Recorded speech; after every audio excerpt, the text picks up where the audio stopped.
on-air person, but you're also the technician, and you're also the cameraman, and you're also all the different things that you have to deal with. Now, I didn't realize that when I first started. And so I would talk and say, okay, and now we're going to go to our on-air reporter, and then I go, I literally put my finger up to people because I know I'm talking to one person. And so it took long enough. So the thing is that you have to feel comfortable with what you're doing. You have to know, you have to experiment. That's the best way to say it. Experiment with what you have, because I guarantee you there's more in that platform than you realize. So check it out. It's a lot of fun. But once you get it where you want, it's gold. It really is. So live streaming for me has been a fantastic marketing tool, and it's great for, we all know we've got to kind of create content. How do you repurpose your content, and how can the hypnotists in the room use live streaming to grow their business? I think it's kind of a theme that's been projected through the conference here about collaborating, networking, and otherwise. One of the things that I love to do, you've seen it, many of you probably have, you've been part of it, many of you have. When I am attending an event like this one, I want to reach out and do the interviews like I was doing. Becoming the, quote, official podcaster of this, that, or the other was kind of an accident. It's a thing that I do. It's a way that I connect. It's a way that I can be a stranger in a strange land without being a stranger in a strange land. Many of you in the room are meeting me physically and in person for the first time this weekend, but so many of you know me because you've either been on the podcast, you've watched the podcast or otherwise, so you know me. And through that and that collaboration, you know other people. And it definitely has the ability to have a self-serving element to it. Later this year in October, November, I am performing in Barcelona, Spain as of right now, 4 hypnosis shows at their Fringe Festival. I am actively connecting with other performers at that Fringe Festival and doing live streams to talk to them about their shows. I am building a map in which these folks presumably will push this out there to their content channels, to their spheres of influence, to people I don't know. But I've drawn this map where all roads lead back to me. I have a feeling that I will have 0 empty seats in any of those shows, not just because what I'm doing there in that market seems to be a bit of a novelty, because I have random people contacting me about how do I get tickets to these shows, which are not on sale yet, because they found just a handful of posts that I've made about it.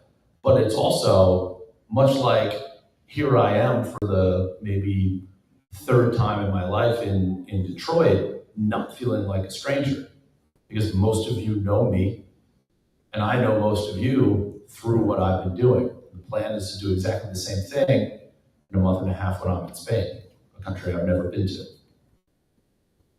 So this is a great way to publicize your business.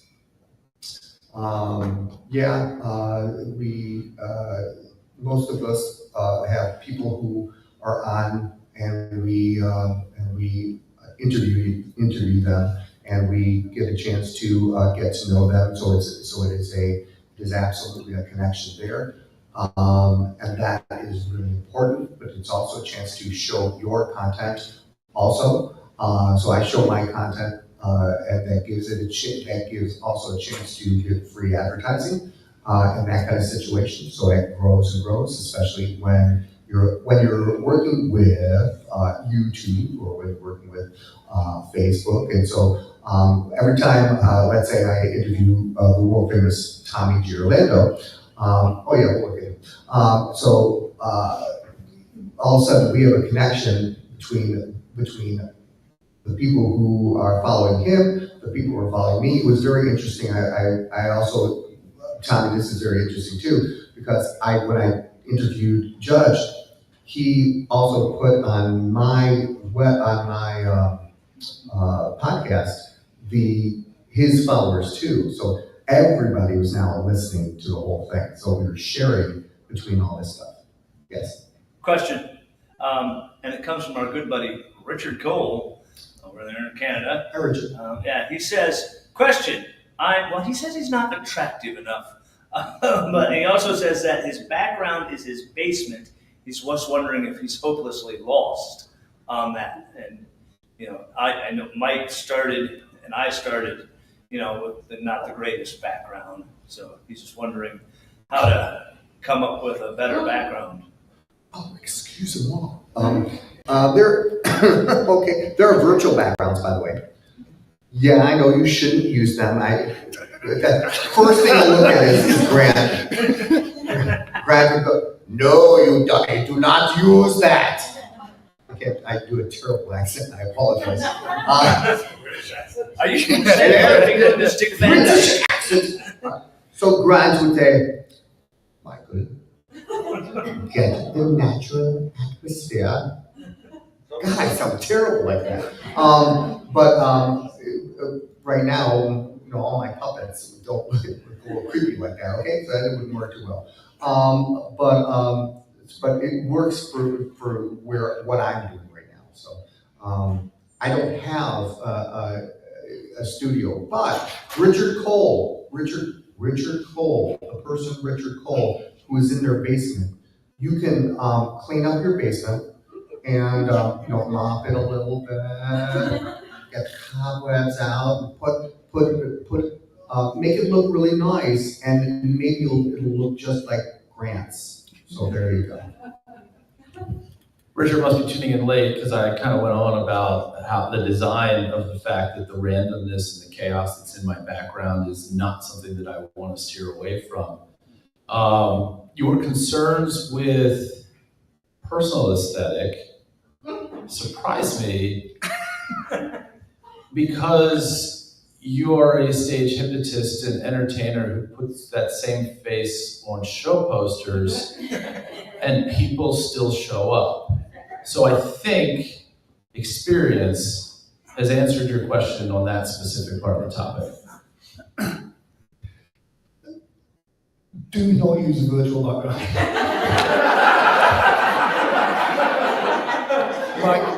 I have two massive pet hates when it comes to live streaming. One, when you start your live stream, it's started. So don't go, we're going to wait for some more people to come up, because that's like being on the worst date ever, where it's like, you're not interested enough, we're not going to get involved in that. The second one is virtual backgrounds.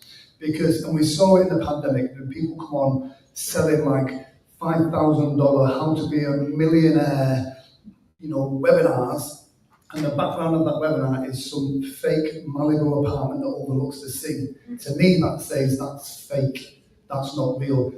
At the most, if you want to get your branding out there, it's nice to have your branding in that kind of virtual background. But most virtual backgrounds look cheap, and they give that impression that something's not quite right. You can see through it, you can smell it, it's not good. If you've got a messy apartment and you've got creepy puppets everywhere, that's fine. Can we clip that out? I want that from. Well, but if you've got people look for connection, especially when it's online. So if you're into Lego, have some Lego in the background. If you're into puppets, have puppets in the background. That background should be an expression. That background should be an expression of who you are. Because when people are scrolling through, they see something that makes them go, "Oh, that person's like me." No. So unless you've got piles of dirt. I don't want people to see creepy puppets in the background while I'm doing a hypnosis show. Well, the thing is, that's what makes people going to connect to you. And that's the thing that's important. The live stream, people want to connect to you. Not your message. First and foremost, people buy from people they know, like, and trust. They want to connect to you. So in your background, make a little bit of space. You don't need a massive space. You don't need a studio. You don't need really expensive lights. You just need some natural light somewhere, a corner of the room, and maybe just, if you've got a beige wall, just get maybe a coloured light to light it up. It just makes so much of a difference. But most importantly, it's authentic. It's you. So then you can make mistakes, stuff can go wrong, stuff can fall off the wall, the cat can come in, all sorts of stuff can happen, but it's you. Because when you're in a conversation with real people in the real world, you don't have fake backgrounds, you just talk to that person. So make your space, invest in it a little bit, get a nice picture on the wall, a fake plant, something, some shelves with stuff that expresses who you are. Don't look at me. And then people will buy into your message more. Don't get me wrong, when you first start, if you have to, then maybe you can make those mistakes.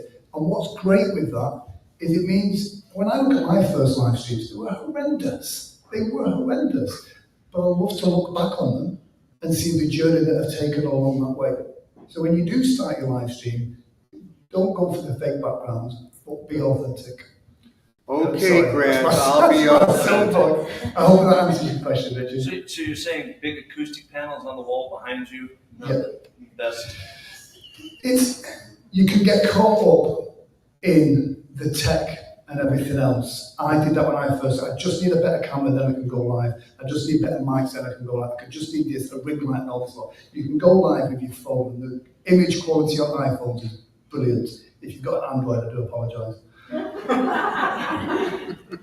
You just need a microphone and your iPhone and you can go live. So let's talk about the tech. What was your tech journey? What do you use in your studio? Nothing special at first, and really when I really first started, it wasn't always live streaming. I would record videos and then throw them up on YouTube or whatnot. But it was really only within the past couple of years until I started investing in higher end microphones and kind of that year to go through. Understand that this stuff gets better and better and cheaper all the time. I mean, the key is to make sure that you are able to present in a way where there's not crazy background noise like glasses chinking in the whatever they're doing back there. But here's the thing, because of this microphone, you might hear this in the room here, but nobody across the live stream is hearing any of that. So really, proper lighting, which a lot of times can be done with just being in the right space. But those, little ring lights and things are fine. You do want to present at least a quality product. You're doing great. Okay. The guy that's like, I don't want people to see creepy puppets while I'm doing a hypnosis show. But what's the big? I have a question for hypnosis show. Hi, my name is Mike Brody. I'd like to ask a question on behalf of you smart people. I have a Shure microphone. In fact, I have the same microphone that, ladies and gentlemen, the same microphone that will be rattling off. I have. So make sure you steer clear from. No, make sure you get one because they're really good. But I also have a Ring camera. My problem is I have to see. So I put my Ring camera over here so it can see me, but then the Ring camera gets my glasses, and then I look like I'm an alien. I've been possessed by the devil. So what do I do, you stud of a man, to help me besides clean up my room and not have virtual backgrounds? I mean, if you look like the devil, maybe advertise your podcast on different channels. Consider a more unique audience. Some of it, they make different devices that will light the area, but you want that light in front of you, which unfortunately, if you've got glasses, can be a problem. But the angling of it, thanks for the tip there. Yeah, the angling of it's going to help. You got to play around with it. It's another learn on the fly sort of thing. I will put it on a fly. I don't have a ring light. What I have is an LED light flat that goes up and angles down and lights from that direction, and something like that might stop the glare because if it's not coming directly at you, it's not bouncing back. But I have that lighting so that it kind of gives me a wash down and lights the whole room. I know that perhaps my face should not be lit up like that, but it is. So, and real quick question. I know you guys see my podcast. I always start off with brought to you by Blimo Toy. I mean, is that something that, you want to put your brand out there? I always say it's the perfect time to say your podcast is brought to you by. So. Yeah, absolutely. I mean, we're doing this stuff to get your brand out there. Let me just answer the question quickly. Lighting wise, ideally 45 degree angles to one side, 45 degree angles up to replicate the sun. And then your camera angle needs to be at eye level. I hate to see people, if you're going live with your laptop, don't be looking down on it, don't be looking up to it. You want it at eye level, it's a conversation. But yeah, for me, intros at the beginning of a live stream needs to be short and punchy. I saw it again in the pandemic, people had these long 1 or 2 minutes intros. We are not a big blockbuster movie. People's attention spans is so short. If you don't get them in the first 5 seconds, they are gone. But if you have something quick and punchy with your logo and then straight into your life. You asked the question and it came this way. Where are we now? We're now at branding your podcast. Ready? You asked the question. I did. How did I just miss what was there? Yeah, I don't necessarily do like the sponsors or me looking like a sponsor necessarily within layering the brand. But usually there is a purpose to what we're talking about. So whether we're previewing somebody's talk or if I have a specific topic of what is coming out or something that I'm trying to, the law firm stuff is all basically PSA. And if you're trying to do that, like if you're trying to work like long-term content in whatever market it is, I want you to shift your mindset out of being the expert that you are in whatever you're an expert in. Leave that mindset because you shouldn't be talking about what you want to talk about. You can be thinking about your client that you want to have pick up the phone or go to your website or however they contact you. And then much like we do in sessions, leave your body and then go and be sitting behind their computer screen in the situation that prompts them for you to be the solution. Put your hands on their keyboard and type the question that they're asking. And now you've created the topic for your episode. Okay, so do me a favor, Dan. What was the question that you were saying again? Yeah, because I answered a different question. Yeah, When I start, Fine by these rules down. We're going to recognize our own questions. Yes. when I start my podcast, obviously there's that 10-second intro that comes on, Yeah. and then there's me, and I always welcome everybody to this episode. And as always, it's brought to you by our parent company, the Michigan Hypnotherapy Guild and Hypno World Magazine. Be sure to subscribe to be in the know. So there's that quick little commercial. And yeah, I do actually use that voice to be in the know at all times. And so, and Mike gets on and says, stop using the radio voice. no, just the opposite. Use your radio voice. I agree with that. So yeah, and that way, because I'm doing that, the whole reason behind the beginning of that podcast is not just to inform, but to let people know that, hey, there's a magazine that keeps you informed, build the brand, build the brand, build the brand. So, And yes, and here's the thing. I agree with you totally. And yes, if the radio voice is all part of your personality, absolutely do it. Because you see, and I was listening to Grant, and I was listening to Jobeth, and when I watched his podcast, he's got about a minute of pre-announcements or the exact same thing, which is an intro. and then he has an outro, which is absolutely beautiful, and everything, it wraps it up. And I absolutely believe in that, because mine is the same kind of thing, absolutely the same thing, kind of tells you about your personality, and then at the end it tells you about where and when we can meet, where you can watch this over and over and over again. So speaking of branding, that is a great way to brand yourself. Also, I would suggest that everyone, if you ever decide to do something like that, is create a logo. Create a logo for yourself, for your company, and put it on your live broadcast. It works perfectly all the time. So that's just another way to get yourself out into the world. Yes. How have we time? We're doing good, yeah. I don't know if it's answering the question, but Doesn't matter. It doesn't matter. Which is At least not to me. Exactly. One of the good things about what Live does is, if you're doing, you're trying to get new clients, new customers, and you want to have a Zoom meeting to get people on there, there's an expectation from people that they're going to have to do something, or they're going to be pushed further down that sales kind of funnel.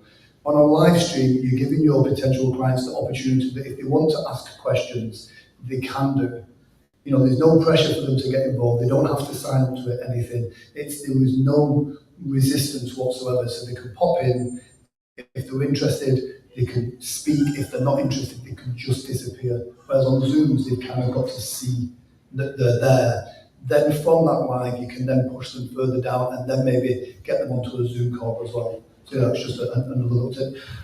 Should we get to questions from the room and we can answer them? Sure. Has anyone got any questions? Thank you. Hope you enjoyed it. Anybody have any questions you'd like to ask world famous people like us? Yes. Oh. All right. So if someone's popping in and out Yep. on the live stream, what if they pop in and ask the question that they weren't there for, that you just answered? How do you do that? How do you deal with that in real life if you're having a conversation? Why? Typically don't have that happen in a conversation. Well, if you're talking to someone brings in a different subject matter, you can just say, we're not really talking about that today. Great question. We might be doing a live stream next week on that. Great topic. Or drop me a message, send me an email, and we can deal with that. It's a conversation with people, and it's a great point, because another fear about going live is that someone's going to jump in, maybe a competitor, and say something to try and throw you off or something. But yeah, great question. I mean, the other thing with that is you could legitimately just straight up ignore it if you wanted to. And what I mean by that is a lot of times, depending, these are broadcasting on the different platforms at the same time. So I would say if I have a live audience for a live stream, even though most of my views overall in time come from YouTube, most of the active watchers during the stream are on Facebook. So when they put the question in there or leave the comment or however it comes up, it's only on that platform. So nobody else on any of the other platforms see it. And it doesn't come up on the screen unless you, or if you have a producer or whoever's moderating, actually clicks that comment and puts it up. So in the same sense that if a competitor came and wanted to try to sandbag you with something, you just plow through. And people will ask questions and make comments all the time. And you just deal with it however you feel like. It's your platform, you've got the mic, and you choose whether you want to address it, whether you want to address it at that time, or how you want to do it. It's never a bad idea, depending on the format and the length, at the end of an episode to kind of recap what we've gone through. Tell them what you're going to tell them, and then tell them what you told them. So if you need to shoehorn the answer to that new question in, just put it there. Thank you. Couple minutes left, guys. Okay. And I agree totally. Basically, because if you're if you're not a guest, a visual guest, then if that visual guest was straying off of that situation and doing something like that, then I would gently bring it back to the topic that we're working on. If it was a person who was just texting, I could, again, same situation. We could either read the text or not read the text, or go, hey, someone just texted in this on Facebook, and that's a good subject for next week or something like that. We'll talk about that. Okay. I was First of all, I would like to make a very strong comment. Dan, you're doing a fantastic job to bringing the stage hypnosis and the hypnotherapy work together. Thank you. This is only my second year here. The question for you guys, I'm in the business for 30 years and you are for a long time as well. Why would you recommend to the therapist business to learn stage hypnosis? Because they will benefit from it or not? What do you think? Yes, I just want to give a quick reply to kind of the question thing first, and then we'll touch on that. Questions are really important on live streams for a couple of reasons. One, it's not a video, it's not one way. So you want to encourage those questions for people to come back to you. So you want to kind of reward the people that do ask questions. And the reason for that is that it just really works with the algorithm, because the algorithm sees that people are commenting on that post. So it really is, on all of the platforms, the way to really push the stuff out there is by going live. Those questions, I would like having post questions. The algorithm pushes it out to more people, the more people that comment. A good tip to do is to, if you've got a topic that's going to get lots of questions, ask people, say there will be time during this live stream where between each point we'll have Q&A. So if you have any questions, we'll get to them. From experience, when you have a live with lots of questions, you can get lost trying to find them. So when you ask people for questions, just ask them to put the question mark at the beginning of the question. That way, when you're scrolling through, you get to see where the questions are straight away. It's a quick tip.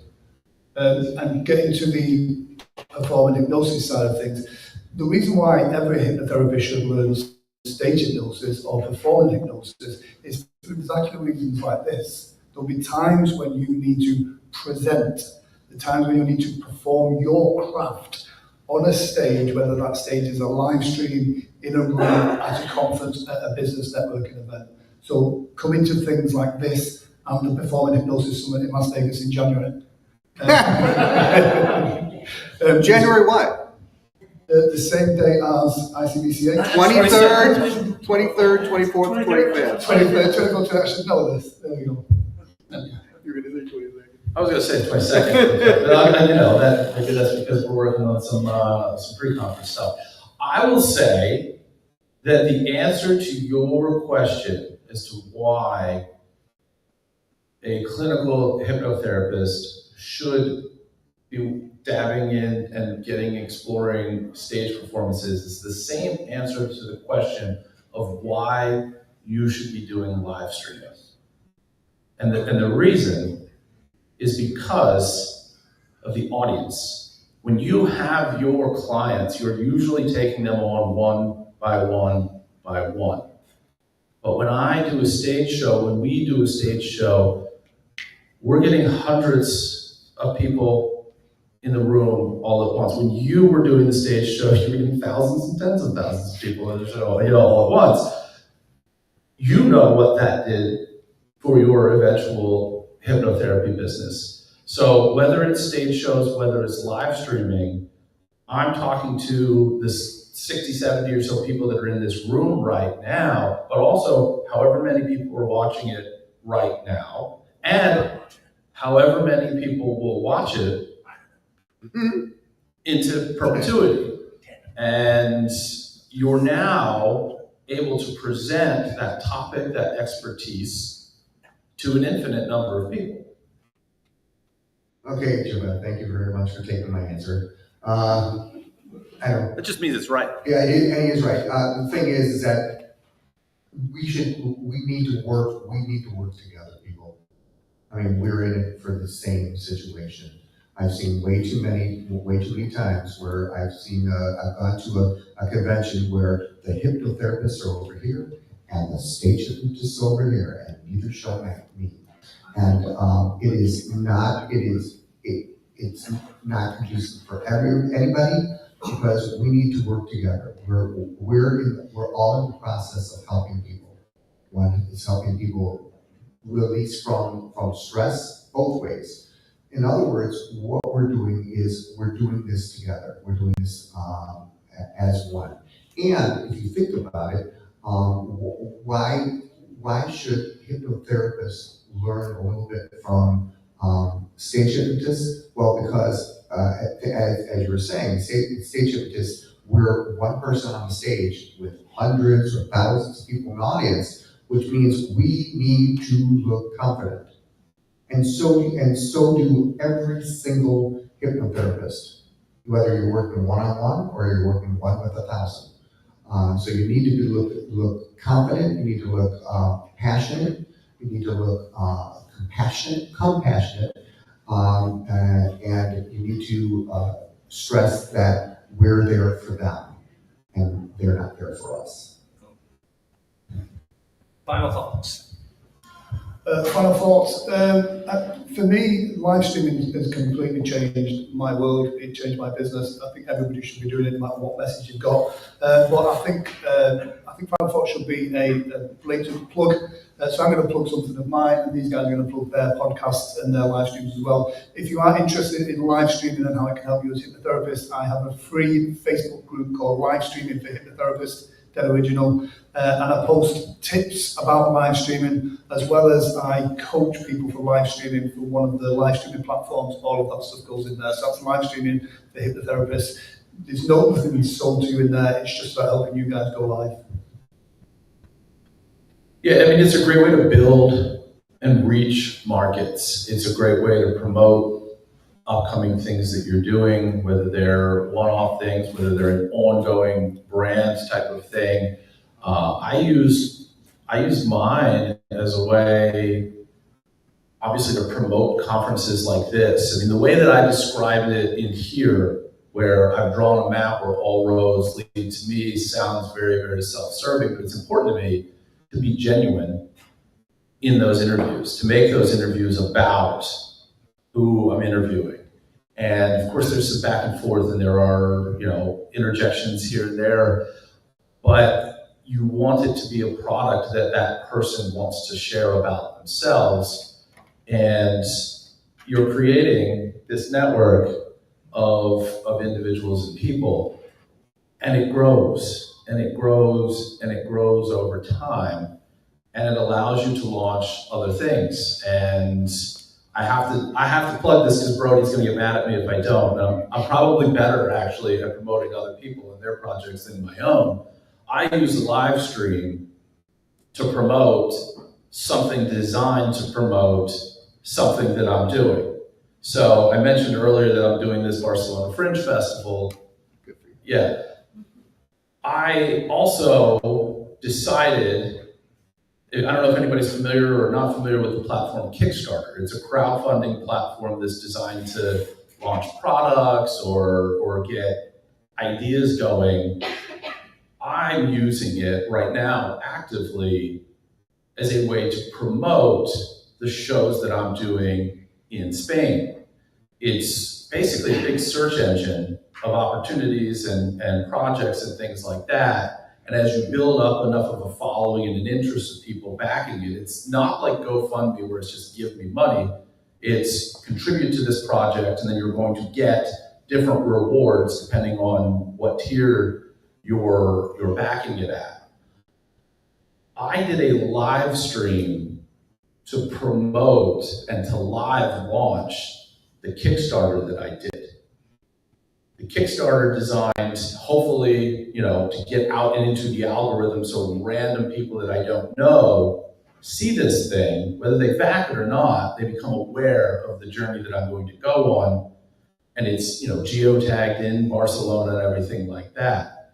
I am convinced that between some of the work that I did ahead of time to promote it and this live stream, where on the live stream, which was also promoted ahead of time, and people were invited to come and join me live as I walked through each of the different tiers and the rewards that people would get at those tiers, and then I pressed the button on the damn thing. I made the campaign go live while I was on the live stream. And the project on the platform were like 80% of them never fund. Because in GoFundMe, you give somebody money, they get the money. In Kickstarter, you set a goal. If you don't reach the goal, nobody even gets charged. I did the live stream to launch the Kickstarter, and it funded in 19 minutes. So use these platforms to promote the thing that you're doing, and it's still running. If you're interested in that journey, for as little as $5, you can be part of this behind the scenes group that's going to follow all of the parts of the journey. You can get this nice branded Hypno coin at the $10 level. And if you do it while you're here at the conference, I'll hand deliver it to you. You can go to carnivalofdreams.com, check that out. There's a little green button at the top. But the point is that I used the live stream to launch this thing. And I think that that's about 90% of the reason why I funded it in like 20 minutes. Okay, real quick, I'm just gonna plug mine. I am Mindsight Hypnosis. I'm on Mondays at 7 p.m. at 7 p.m. Eastern Standard Time. I talk about all things hypnosis, all different things. And before I do that, I also have two last words. Two last words. Yeah, it's only two. Well, three. You're right, there, three. No virtual backgrounds. There you go. There are some lovely virtual backgrounds out there that you can purchase for $73.99. I'm just kidding. So, all right, guys, that is the end of our discussion forum panel. I hope you found it enlightening. So, thank you to our panel of experts. And as always, to all of you who are watching out there out in the broadcast.